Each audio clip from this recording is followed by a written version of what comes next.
Hello everyone, my name is John Michael Bushman and welcome back to Hearthstone, and today we will be exploring another questline from Hearthstone's most powerful set, United in Stormwind. And this time we're going to be looking at the warrior one, which is Raid the Docks, where it rewards you with Cap'n Rokara and the Juggernaut. Now, the entirety of the quest lines in United Stormwind are among the most contentious cards from that set because from all of the horror stories that I hear, people hated that format. There's no two ways to say it.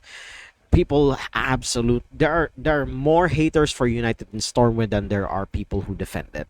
I'll just say it at that. It continues here. I explored it with the Hunter quest line where you summon Tavish, and now here with Rokara.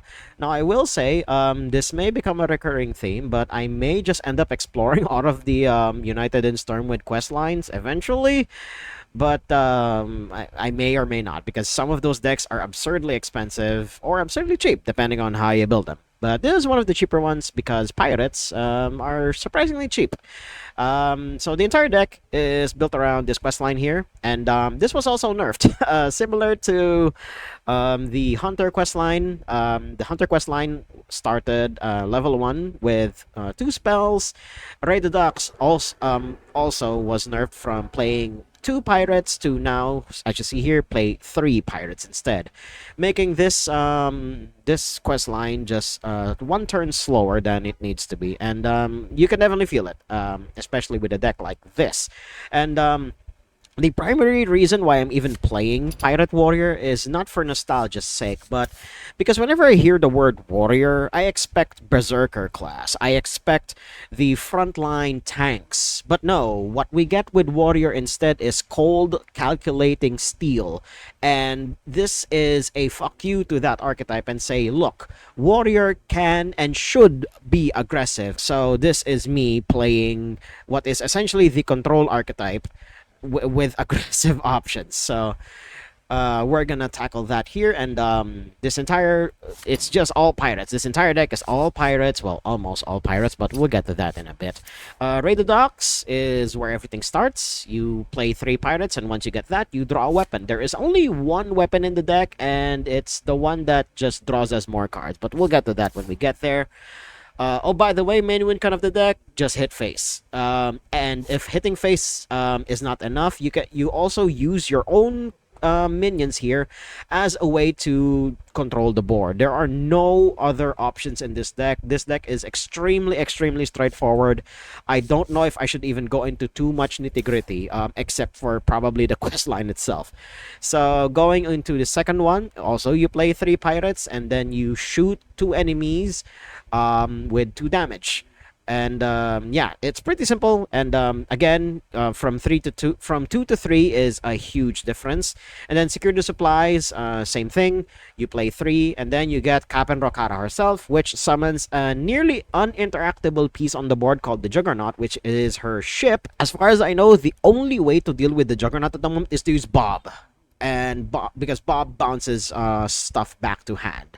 And yeah, this is a win con if I ever saw one. And you summon a random pirate, you equip a random warrior weapon, and then you fire 2 cannons that deal 2 damage. Do note that the pool of weapons for the warrior class is it can be a detriment sometimes, because there was one game where I got the cursed sword, which doubles the damage that I take, and I died promptly because of that. And that is not a good feeling in the slightest.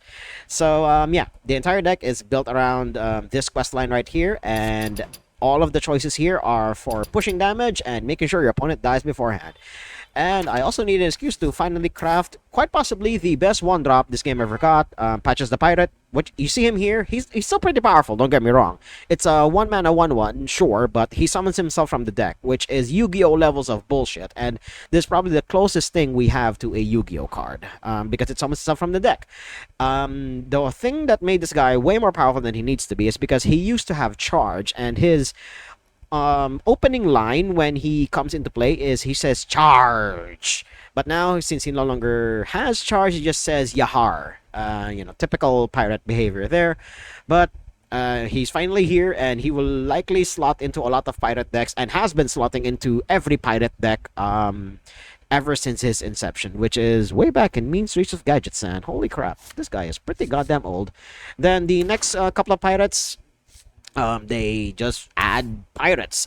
Sky Raider, he adds a random pirate to your hand. Note that this can also be the amalgams, which may or may not be a detriment, so keep that in mind. But he is a cheap pirate, and the number of cheap pirates that you have in this deck is it's done so that you can have raid the dock. You can get through the first quest line of raid the docks as early as possible. Then Small Time Buccaneer. I originally did not believe in this card at first, but then I realized he's just a one mana pirate. There aren't exactly too many one mana pirates that are good for their stats, but a one mana 1/2 is pretty decent. And as it has been said, if the Hearthstone devs want to push a certain card, they make it a one mana 1/3. But this being a one mana 1/2 is pretty goddamn close. Then, of course, South Sea Deckhand has charge while you have a weapon equipped.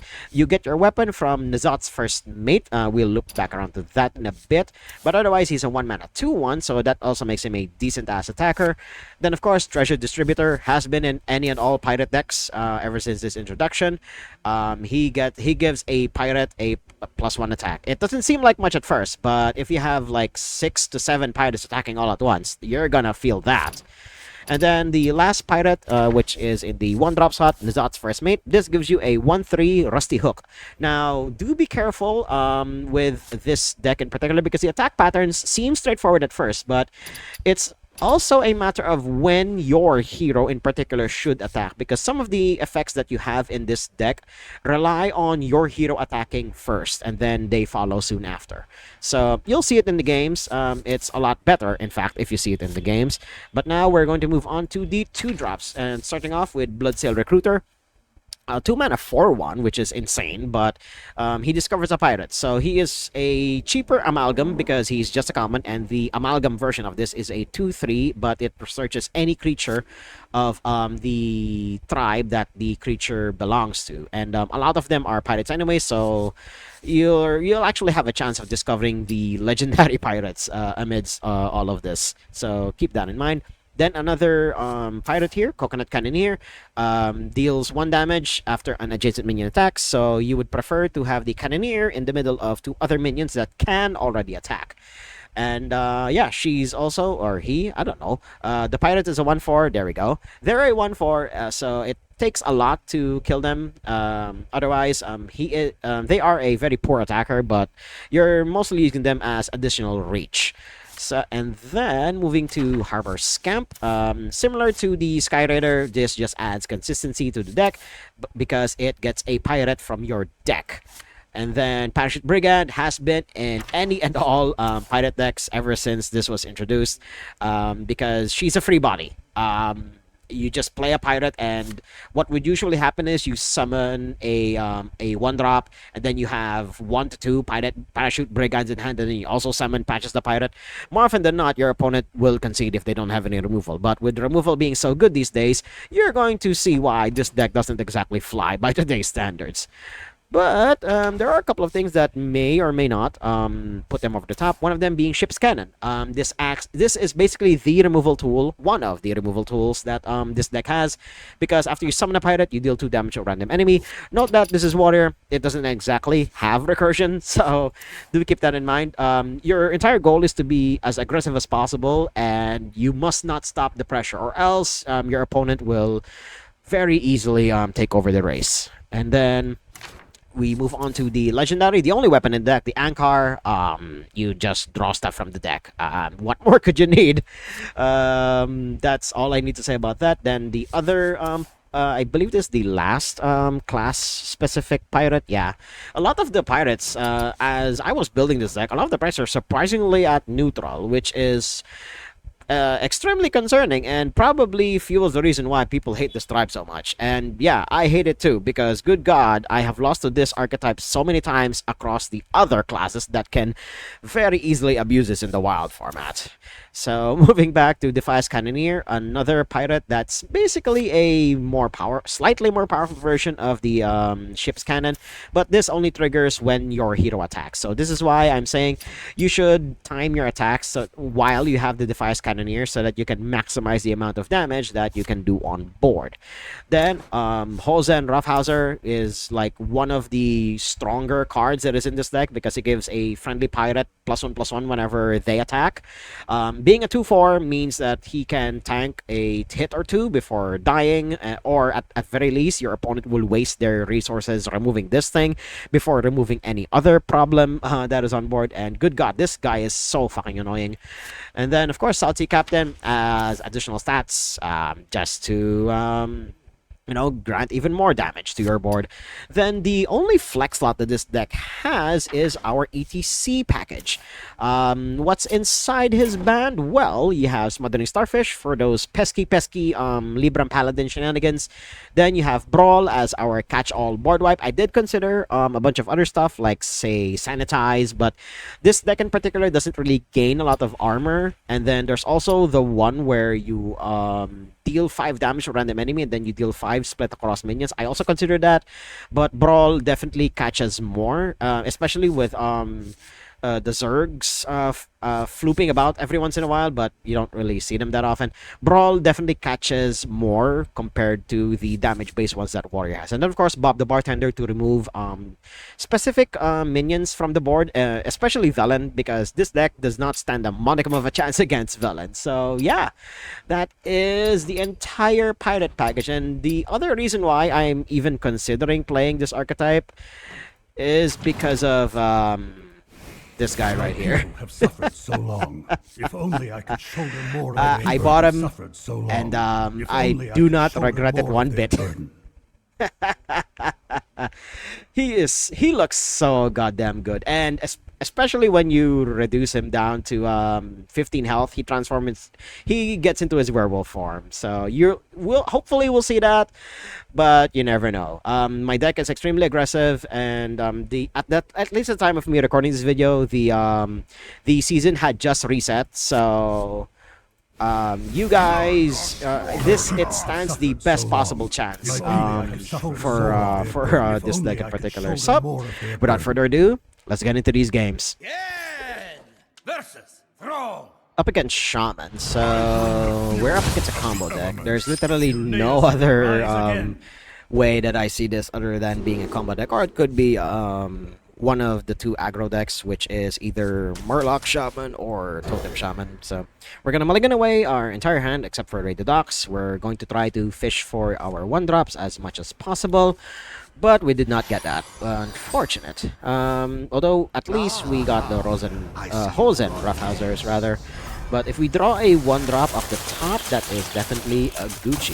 And opponent having the new Ysera is only mildly concerning, because that means that this is the Shudderwalk combo deck that has been going around ever since I saw Mark with that video of his, and then people have been iterating on it, and it's surprisingly decent, and I do have it in the docket. Because it's fun, and I have been wanting to play Shaman for the longest time now, and I haven't exactly found a deck that I resonate with. But then I saw the what I call Machine Gun Astalor deck, and it scratched an itch that I liked, and good god, I love it. So I guess we just attack, right? This summons a random 2-cost after hero attacks. Oh no, we definitely get rid of that one first. So the thing about pirates, you don't exactly need to attack your opponent at the face all the time, because you don't have spells. Your primary goal is to use your minions as removal. So because they're your way of controlling the board, since you don't exactly have anything else. Then once the board is clear, then that's the only time that you start going straight into the face. That is actually not Gucci. Am I willing to sacrifice a bit of health for that? Probably. But this is exactly 5 damage for these two, so yeah, I'll give my opponent 1 minion, but this thing has to freaking die, because it's not going to go too well for us if we do that. So we'll have to get rid of that. And then swing in. Then opponent will likely use that grunt to attack into this. And good god, seeing the art of the watch posts brings back so many Warcraft memories. I played that game a ton when I was a teenager, and I do not want to recall how many hours I've lost playing that game. Parachute Brigand is nice, but we're gonna play the Ankar first. Get rid of the Grunt here, then swing in for 2. Ooh, the deckhand. That is good. You gave me the points of damage that I was actually looking for. Then I believe. Oh, we need to play a couple more. All right, cool. So we'll play Ship's Cannon next turn. Then we'll play the other Hosen Roughhouser. Then that will deal 2 damage to my opponent. And yeah, we're in a pretty good spot at the moment. But I mean, if my opponent gets to 6 mana, they'll just play Murmur and then machine gun me from there, which is, I mean, to be expected. Because that's just how it comes. Okay, that of all the minions, that is not the one I expected to show up. So we'll get a Hosen Roughhouser down. So there we go. Then we swing in. Then we draw a pirate. We don't have the mana anymore, sadly. So we'll swing in for a buttload of damage. So and then wish my opponent good luck. Take control of random enemy minion. I mean, if he does take the Hosen Roughhouser, that's going to be rough, but it's not going to be the end of the world because I have other options here, and there are also a couple more. Losing a Hosen Roughhouser is annoying, but I'm pretty ahead unless my opponent does something else here. Okay, so this proves that they have a Turbulus package somewhere in the deck. Because good god, this minion, this legendary in particular, is so goddamn good. Defias Cannoneer. We sadly do not have a weapon, so we'll see what random pirate we get off of this guy. Brain Masseuse is not what I expected, but let's see what the distraction does. Will it hit something that is okay? It did not hit anybody considerable. So we'll play the Harper Scamp. We'll try to hit something with the cannon again. Still nothing. We'll play Bloodsail Recruiter. We'll try to hit something. Salty Dog is fine, but Sword Eater for next turn. Yeah, we definitely need that. We could get Captain Greenskin, but we don't exactly have a weapon. So we'll get Sword Eater just as a blocker. Then we'll play the Brain Masseuse because we can. There we go. Alright, we got rid of their Hosen Roughhouser, so that's something. Then we got Captain Rokara herself, so that is nice. So that we have space for her, we will use the Parachute Brigand here to hopefully get it, but no, we won't have space. Wait, is my opponent just dead? Well, he's dead next turn, so there is that. Oh, good god, I haven't actually won with this deck in a while. So this will be a nice change of pace, and that's also why I chose this deck in particular. It's a nice change of pace, you know, from the usual aggro bullshit that I used to climb the ladder. Using Farsight is okay, and opponent is I mean, he's still dead. Don't get me wrong, he's still dead, unless he has a way to wipe my board here. Because I just go face opponent. Opponent. I just go face opponent. Goody. 1 and 2. I mean, I could have used the Wobble Finger, but okay then. Yar! Next game. Versus VO7TRON. We're up against a rogue, so this could either be pirate rogue or this could be combo rogue. There is literally no in between in the wild format right now, and we jumped up to silver because I'm literally only just starting climbing up the wild ladder. Because one hard lesson that I always learn is you do not play within the first 24 to 48 hours of the new season, because you will face off against all of the top players during that time period. And the third day is usually the safest day, because that's when a lot of the stronger players have already filtered all the way up to the top. Ooh, Caverns Below. So we're up against a fellow aggro deck that we sadly need to race. And Patches ending up in hand is always a sting in my heart that I don't like feeling. But it is what it is. Sometimes he ends up in hand. Sometimes he just shows up when you. Okay, so we are indeed up against Pirate Rogue, and I mean, my opponent will likely kill this guy No, he does not. Okay. Okay, he does indeed kill that guy. Then he played the pirate. Then he does his thing. Yep. Whenever a pirate is summoned, yes, I know. That's just how it rolls. And we play this. Then we will draw a weapon that is already in our hand. So there is that. So we'll sadly have to sacrifice patches there. And yeah, we'll be playing this tempo game for the time being. Because we need to run my opponent out of creatures. But Hooktas Rogue is one of the more meta decks right now, so I don't exactly like my odds, but at least it's better than the ones that I have with the other decks that I pilot. So there is that. Okay. They just have patches. I could just play these two and advance my shenanigans. Yeah, we'll get Harbor Scamp down. Then let's see, we draw. We don't have a weapon equipped, so that will be for next turn. Then we'll get Recruiter. Let's see who we get. We could use Amalgam of the Deep so that we can draw even more stuff, or we can discover a location. I think I'd rather have creatures. It's just fuel for the questline. Then, yeah, if my opponent could just potentially waste patches onto the Recruiter, or he has a removal tool in hand, which is, I mean, I will not be surprised. Okay, getting the 1/1s down. That is fine. What else do you have for me, opponent? Breakdance. Alright, cool. Giving a minion a rush. So I'm assuming he's going to use that to kill the Bloodsail Recruiter. Then he'll use everything else to swing into, well, everything else. Or he just uses... Okay, yep. He's also playing the tempo game like me. Great. So we'll play the Ankar. Then we'll get the Buccaneer down. So this is that. Why did I trip up on my tongue there? Holy shit. So 2 damage. Okay. Do I kill that thing? This could decide what happens moving forward, but I think going face is a pretty safe option at the moment. Ooh, South Sea Deckhand. Thank you very much. You are going to make my decision here a lot easier. We'll just go face. Then, if my opponent deals with it, they deal with it. But at least it's damage at my minions, not at my life total. So there is that. So Bloodsail Recruiter into Amalgam of the Deep next turn. Okay, yep, that's to be expected. Filling Fighter. Then Bloodsail Flybooter again. Then, yep, Prize Plunderer, which will deal 2 damage because he played 2 other cards. Cool. Then a free 1 point of damage for 2 mana.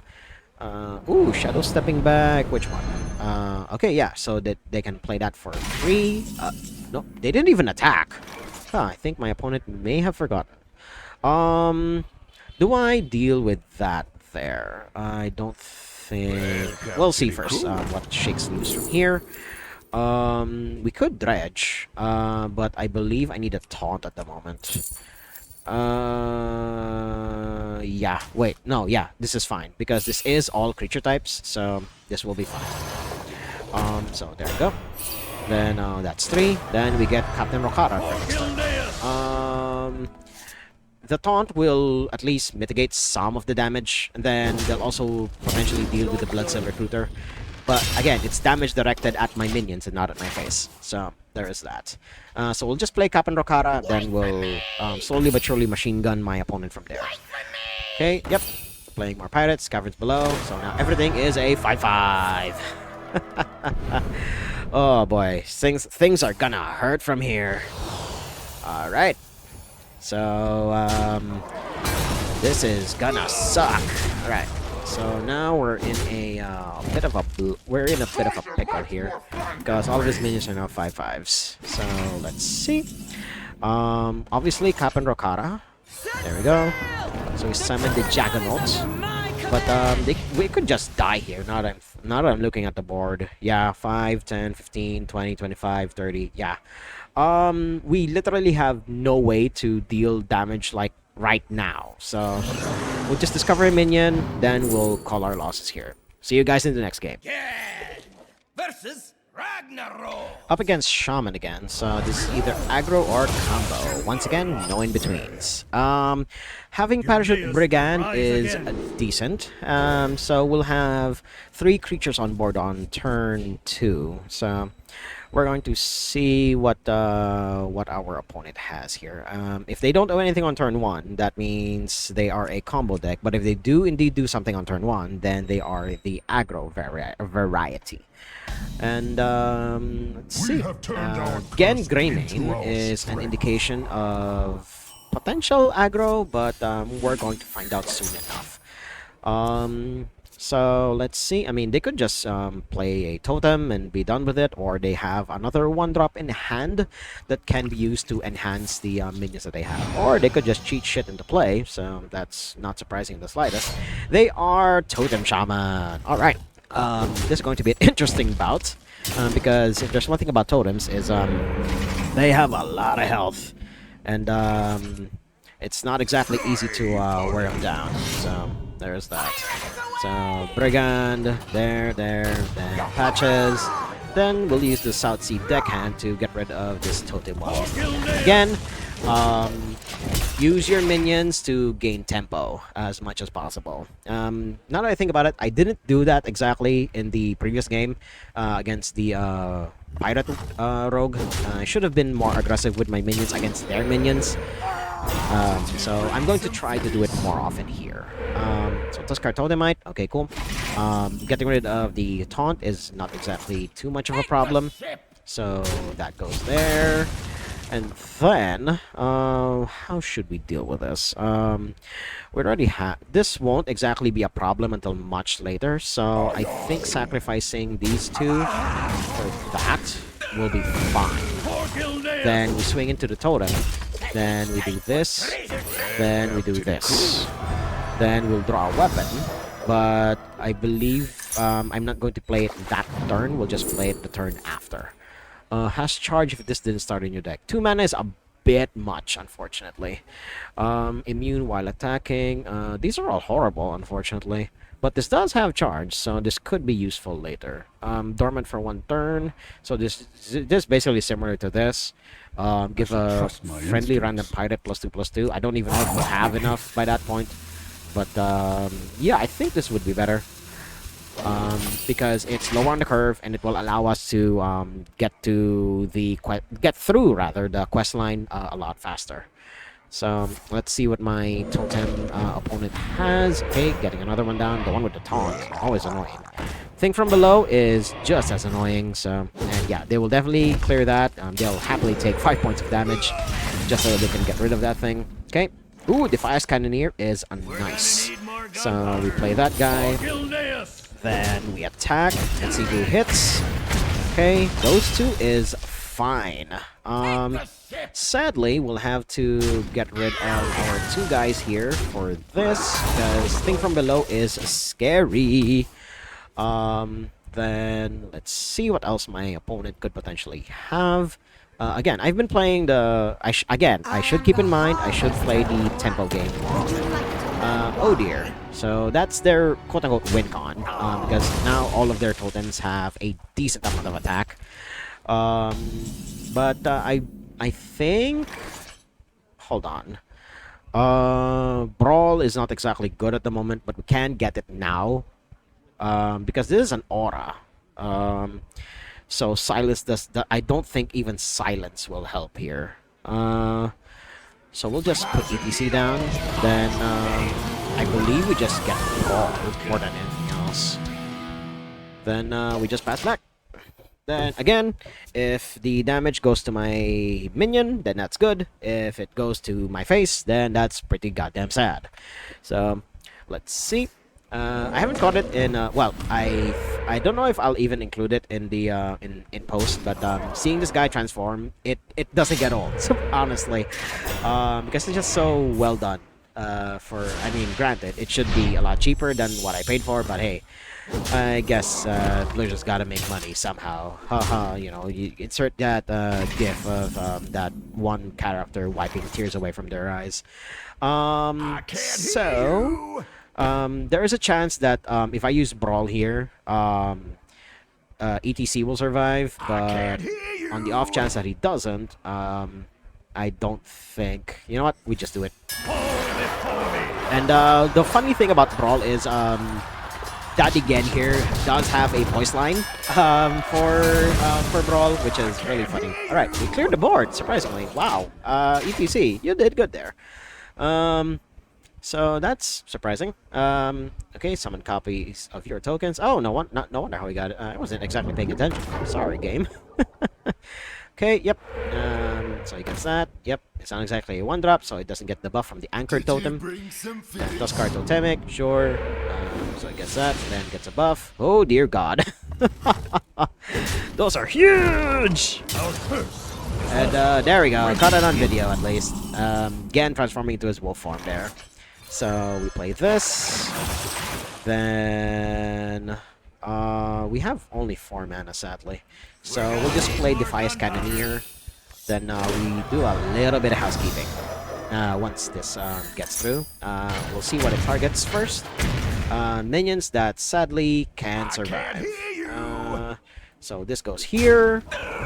Then this goes... We only have 2 attacks sadly. So I guess to the one that heals, I'll happily take the damage there.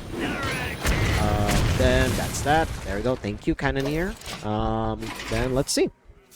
Or I could have attacked into the Flame Tongue Totem instead. Save me a little more life, but I'm dead soon anyway, so I don't think it matters. Yeah, there we go. If they deal 6 damage here, then I'm definitely dead. Close enough, but hey, that's just how it is sometimes. Let's move on to the next game. Yeah! Versus Arthas. Oh boy, up against Death Knight. This just usually means that this is a really fair player that's climbing up the ranks, so there is that. Or this could be a high-ranking player and then they got paired down with me. Again, at least from the videos that I hear or see on YouTube, the rank doesn't exactly matter. It's just a representation of how many games you've played. And from all of the, at least, again, I could be corrected if I'm wrong here, but of all of the games that I have seen, of all of the videos rather, that I have seen, MMR is the one that matters the most, not the rank that you see on your profile. What would matter more is the amount of games that you have played on Hearthstone, and that's what will get you to legend. That just play a lot of games. And why didn't you attack, opponent? Oh my god. Do I play Ship's Cannon here? I don't think it's the... I think there's a part of me that's saying it's the right choice, but the chance of playing all of this next turn is a lot more tempting. So we will sacrifice these 2 here. Then we will swing the 1 at the dog because it will attack next turn anyway. Then yeah, I think we just play Ship's Cannon here. I mean, if it gets removed, it gets removed. So that's just how the cookie crumbles. Or I could have just played it next turn now that I think about it. But we'll see. Okay, he has Rush. Could you attack? Okay, good. For that. Okay, yep. About what I expected. Too dangerous to have been left alone. But now we have a little bit of vengeance on our hands. So we play this. The 2 Brigands will be played. Then we'll play Nazot's first mate. I should have played it after I attacked, but I don't think it matters. Then we draw a weapon. We'll definitely draw the Ankar. Oh wait, no. I should just attack the dog. That sounds so wrong. Then we'll finish the dog off. There we go. I'm sorry, boy. You're a good boy, but I need you out of here. Let's see what's gonna stage. There's only really one like unique interactive point here, where you just try and get to the disco ball. There we go. And we'll get this out. This is already cooking, so. Oh wow! Somebody's playing standard in Wild. Although granted, it is a decent deck in Wild. So there's that. Do we just get the Ankar now? Yeah, I mean, better than nothing, because it deals slightly more damage. So what pirate do we get? Bloodsail Cultist. Okay then. Killing this will actually give him advantage, so I think I'd rather make them do it on their turn. So we'll just swing in all at our opponent's face. Because again, killing the Infestor will advance his board state more than, you know, be a detriment to mine. So I'll let him do that honor rather than me, doing it for him. Okay, yep, Baneling. I'm assuming he will have a way to kill these things so that he wipes at least 2 of my... You set your death rattles wrong. I play this deck in fucking standard, opponent. Oh, okay, so that's how you're gonna do it. Okay, understandable. Okay. But I would have ordered it differently. But hey, you do you. Bloodsail Cultist, definitely. That will give my... What? If you control another pirate. Well, I miss red. Sassy Deckhand. Then we draw another pirate. There we go. Deal 2 damage to enemies twice, which will either be my opponent or the 2 Banelings. Okay, my board is pseudo-wiped. Oh wait, it is. But we've done our job at this point anyway. Opponent's down to 18 as well, so... We're sort of winning here, but we're gonna see how much further we go. Let's squeeze a rubber ducky. Night Swarm. Okay, opponent's looking for something, and using the Baneling to hit in for 2. Oh, okay. I wouldn't do that if I were you. You don't exactly have a target and a half. So we just get Harbor Scamp. Let's see what we draw. Bloodsail Recruiter is nice. There we go. I'm not going to play anything else, simply because we don't exactly have too much going on. Do we just... Oh my god, I'm actually... How many are we at? I'm actually tempted to just get the Space Pilot, just so that I can have a 1-drop. And then I'll save the Coconut Cannoneer for later. Because again, this is just a 1-drop so that we can advance this. And there we go, Captain Ricard for next turn. Yeah. I think I have enough time, because if there's one thing about the Zerg deck is they need their time to get it rolling so that they can... Okay, good. At least they didn't get Captain Ricard, because good god, that would be so bad. Okay, yep, they wipe my board. That is to be expected. Dual charge for free 1 point of damage. That is fine. And then that will give us a chance to play Captain Ricard. Go. So we'll sadly have to take our turn off here while, my stuff builds up. And then we'll play everyone else that turn. There we go. Alrighty. Now that my win con is on the board, now what do we do? So this is the biggest problem that the Warrior Pirate deck has. You have your win con, now what? Unlike the other win cons the other classes have, they can stand so cleanly on their own that this is it's just a sneeze in comparison, which is sad, to be honest, because again, the entire cycle of United in Stormwind quest lines were feared way back when, and to see that not all of them aged as gracefully as the others did, it's just sad to see. So, but we try our best around these parts. So at least that happens. What do we do? After a hero attacks, recruit a minion. So we get something from the deck. So we play Ship's Cannon.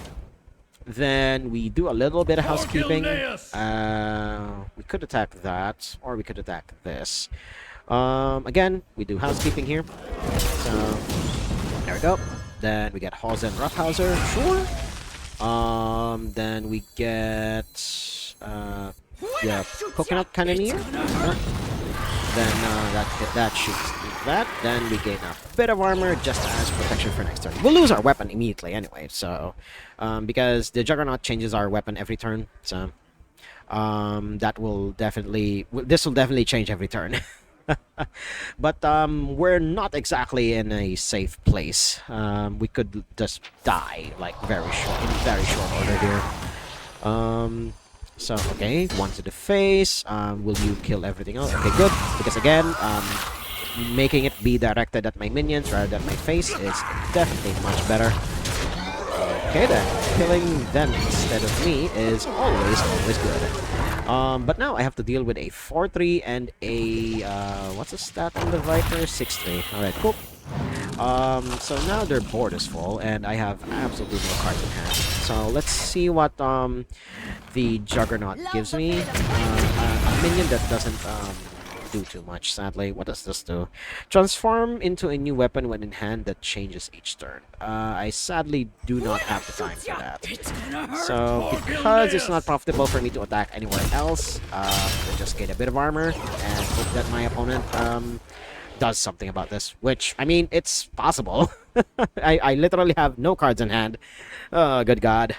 I think I should change it up a bit, you know, add Voracious Reader in it, just so that I can have some card draw. Because once this deck runs out, at least the build that I copied, like, I didn't change a thing at all with this deck. Probably the last card, I added ETC in. Oh God. Fresca, what are you gonna take? The Blood Sail recruit? The Blood Sail? But no, you don't exactly have enough attack. You can't attack into that. No, you can't interact with that game piece, unfortunately. Oh my God. Yeah, my opponent definitely takes this unless I draw into a banger, but I highly doubt it. Let's see our draw. Well, let's see our weapon first. Oh, this is the one that doesn't. But yeah, he definitely takes the Jolly Roger. That could count for something, but yeah, we definitely lost here. Let's move on to the next game. Eunaeus will rise again. So the thing about Odin here, or rather Thor, for the as the shaman skin, you don't actually hear the voice line happen like immediately. And as much as I want the, you know what, we'll keep that. It's a one drop. It'll help us in the long run. And there we go. We have our one drops. So this will be a turn 2. So we will see what happens. Device Cannoneer is nice, but not exactly what we need at the moment. So there we go. So the announcer doesn't actually say this guy's name, or rather the innkeeper doesn't say this guy's name for some weird reason. But once the voice line, once the introductory lines come in, that's when it happens. Sadly we didn't get Nazot's first mate, so that is sad, but we do have 4 power on board on turn 2, so that's going to be something my opponent has to deal with. Totemic Call is nice. Oh, getting the 1/1 down is scary. Okay then, that solves some of the attacking problems that we have. We'll actually use my, god damn it.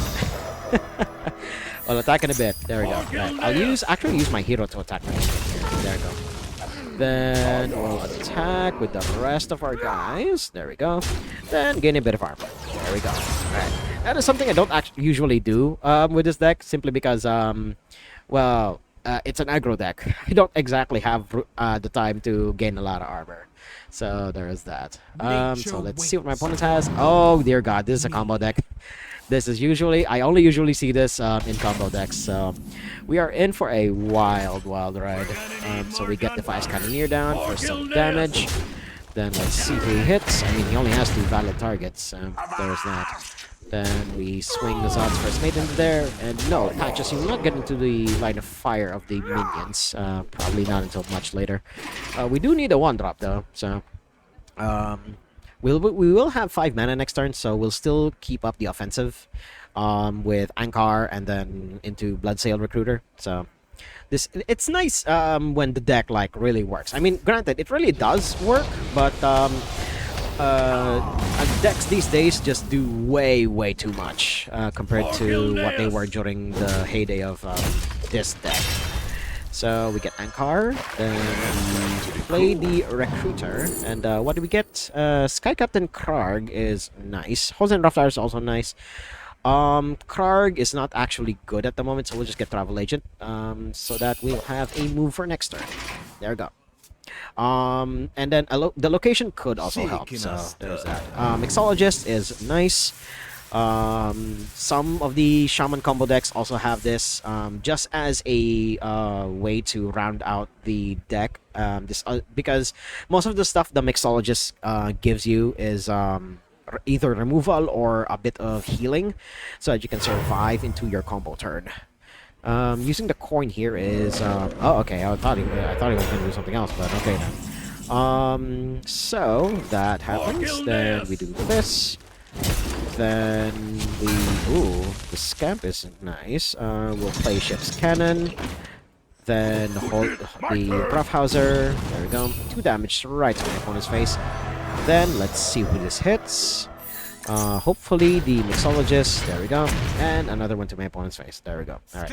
Again, I think they're a combo deck, so attacking the minion doesn't exactly matter too much because on their kill turn they won't be. And everything else I've done won't matter anyway.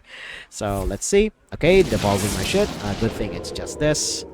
Ooh, we got a Ringati Scout. If we actually discover stuff, it's actually going to help. But yeah, they did a board wipe here. Okay, that's fine. And sign of weakness, playing Renathal. So we play Treasure Distributor. I believe that's the. Oh no, that's not the last pirate. So we get Harbor Scamp. There we go. What pirate do we get? Okay, then we get Small Time Buccaneer. Then we'll get Rokara for next turn. Alrighty. We're moving along pretty goddamn smoothly here. So we attack my opponent. Then we just discover a location. There we go. Then set the minions attack and health to 3. Summon a giant with its stats and gain a rush. We'll get Great Hall. There we go. There we go, and that also plays the Passion Brigand. That took you a while. That took you a while to load in. So let's see. I mean, yeah, they should kill the Treasure Distributor because that will be a problem in the future. Let's see. Okay, Clownfish. Why? I wonder what Clownfish is. Oh, okay. I am not sure what kind of combo deck they are, but I mean, you do you, opponent. You do you. So we'll put here because the Juggernaut always shows up on the right side of Rokara. There we go. I wanted that to be symmetrical. I wanted that to be symmetrical, you Brigand, but okay then. We don't have space on the board anyway, so might as well just do this. Then we do a bit of cleanup. Just clean the board, I guess. Yeah, I mean, that's... Yeah, it's the only way. Because we're probably dead anyway, because I mean, it's a combo deck. I mean, bulk out is usually a sign of a combo deck. So we're going to see what my opponent has been saving up for. If at all, opponent, what do you have that can kill me here? If you can even kill me here. Rokara having 7 attack is pretty beefy. You'd have to deal with that first, if you can deal with that. Oh dear. Okay, eating the last minion I have in the hand. That is not Gucci in the slightest. Okay, having the one that heals. That is fine. So I literally have to sacrifice all of my shit to that. Ooh, okay. That is fine. Satsi deckhand, you do your thing. What does this do? Attacking minion costs 1 attack instead of 1 durability. I do not want to do that against a minion with 8 health. 8 health, so I'll just swing in here. Set the minion's attack and health to 3. Wait, a minion, you say? I can actually use that to my advantage here. So, Mutanus, go to sleep. There we go. Well, quote-unquote, go to sleep. Then we swing, I guess, to face. Because we don't exactly have much else to do. There we go. And let's see. Mutanus already done his job, so let's just see what my opponent does from here. Okay, yep, cleaning my board a little. Ziliax is not nice in the slightest. Oh boy. Getting rid of Rokara. Well, sort of getting rid of Rokara. But we still have stuff to do. Next turn. Oh, great. You recycled that for her. Great. Excuse me. Ooh, okay. That could have been so much better if he was played from hand. But here we are. So Defias Cannoneer. I'll sadly have to sacrifice Rokara here. There you go. What is this doing again? Death Rattle. Give +2/+1 to a random friendly minion. Alright, cool. So we do that. There we go. Swing in. Then deal 2 damage to my opponent's face. There we go. Then I'll upgrade this guy to be a 3/3. If it comes to that. Surprised that you can use this as a removal spell. That's a really nice way to look at this. Okay, cool. I will actually definitely use this as a removal spell. Yep, definitely the way to go. What will the cannon give me here? Sad that the Death Rattle won't go anywhere, but let's see what minion we get. Alright, cool. Okay. It happens at that point. That is fascinating. So there we go. Now that's 3/3. I'm gonna play the coconut cannoneer here because so that we have more attackers for later. And yeah, I'll have to take a bit of a bump here just so that I can get rid of it. Then that gains my opponent a ton of health, but we gotta do what you have to do here. Then they'll definitely they're definitely gonna be a little too afraid to trade in because any other minion that I have will survive. Although if they're just doing it to gain back some health, that's fine. Oh, okay, that's a way to remove the debuff that I placed on it. Good God, they need to nerf this card again. At least we get a drink. So there's that. What drink though? Ooh, that is not nice actually. Let's see what weapon the Juggernaut gives us. Let's see. What do we get? Ooh, just a 5-mana 5-2. That is meat. It's fine. So, oh right, I forgot that gets into the deck. Huh. That's cool. Frenzy, draw card. I want it to survive, but unfortunately, it's not exactly going to survive everything that I throw at it. So, just for that. Then we get some Nightshade Tea onto that. There we go. Purpose Camp. Let's see what other. I mean, I do know that we still have minions in the deck. Okay. Then we get Bloodset Recruiter. Gain the attack of your. Ooh, gain the attack. Gain attack equal to the attack of your current weapon. So we make her a 7/3. Because we can. There we go. And then we aim it here. There we go. And we aim it here. There we go. Is it still beneficial to attack? Unfortunately, yes. It's the only way, sadly. We'll use this weapon anyway, so might as well. And then they'll definitely try to trade into this. Yep, yeah, to be expected. But I'm pretty sure I'll run out of deck first before they do because they're a 40-card build. So Shutter Block. Okay, cool. Okay, ETC. I have no idea what they're getting, but if this is just the combo deck with a bit of a with a 10-card splash, just so that they can have more game against other decks, I mean, kudos to them. It's going to be cool nonetheless. Okay then, the Expanse was not on my bucket list, but there we go. I can at least make him a 3/3 so that he's less scary. Once it comes back onto that. There we go. Yep, 2 damage to that. There we go. Make him a 3/3 so that he's a lot easier to deal with. There we go. We just move into my opponent's face there. Then gain a bit of armor. Then we play the Hosen Rothhauser down. This is turning into a really good game. I mean, I'm losing, but good God, I'm putting up one hell of a poppin' fight. So, that's going to be a really, really good game to live down. Let's see what else my opponent has. Okay, Golganeth. Yep, another way to wipe my board. That is fine. The Great Hall was just amazing this entire game. This is the MVP of this particular game. Good God. But now he's thinking of what ability he should use. I mean, the board wipe doesn't exactly kill what I have on board. So yeah, definitely that one. Because nothing else is gonna kill that thing. So he's going to reduce the cost of his next spell by a lot. Okay, cool. So this is a static quote-unquote buff that the bounty board gives. Okay, cold storage. Okay, adding a copy of it to hand. I'm assuming it's still a 3/3 question mark because it's a copy of the one that's on board. What the hell is this? After hero attack, give a mech, drag it, and hide it in your hand. +1/+1. Okay, cool. Okay. After hero attacks. That is interesting. I guess Hosen, Roughhauser into Ceaseless. No, he's frozen anyway, so yeah. No, we just go into the bounty board. Then this goes to face, so that this gets a minor buff. There we go. Then we play it. Then this replaces this, but it's going to be replaced anyway, so that's fine. And we do have a taunt in the way, so there's that. And now would be a good time as any for him to use his board wipe. Yep, to be expected.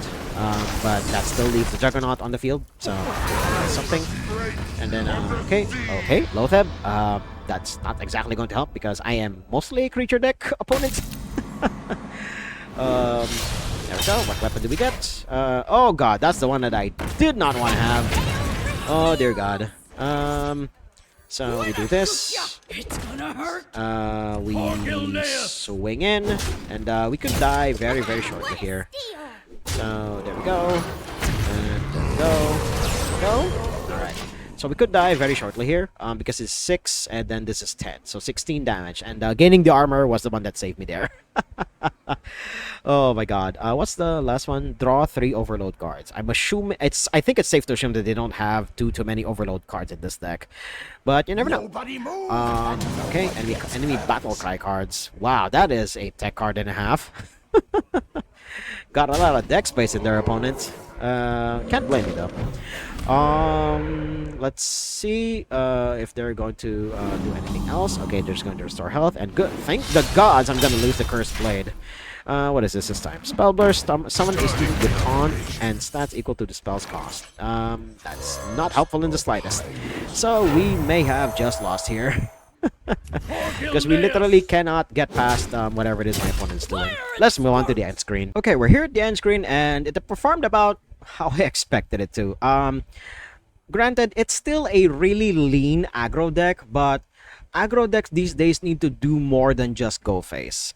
Creatures have become so much more efficient nowadays, especially the ones low on the curve, that they do 1 to 2 more things than they should before they can even become beat sticks is amazing to me. And Pirate Warrior simply cannot keep up. It's a fun deck to bust out every once in a while, but it's probably way too powerful for the casual rooms. But between your friends, definitely a recommendation because it's super fun, especially just curving out into your various pirates here. It definitely feels good. The deck feels great, but when you're climbing the ladder, it's simply not worth the squeeze. So take that lesson to heart if you're going to try out the warrior class, especially the pirates in warrior. It's good, but again, not too competitively viable nowadays. So if you like what you saw, hit like, comment, subscribe, and share this among your friends. And until next time, toodles!